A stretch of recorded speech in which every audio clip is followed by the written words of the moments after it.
do I use the navigation system?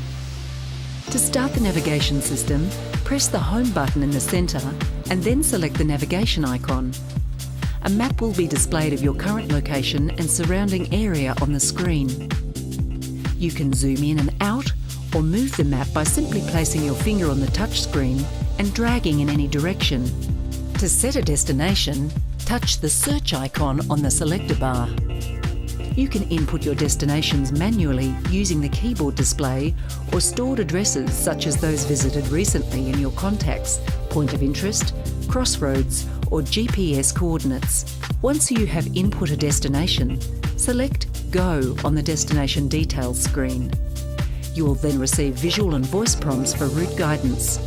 The navigation system offers many display, route and guidance options that are easily accessed by selecting the search icon from the selector bar at the top of the touchscreen. Familiarise yourself with all the options before driving and only operate the system if road and traffic conditions allow you to do so safely. For full instructions, refer to your owner's handbook.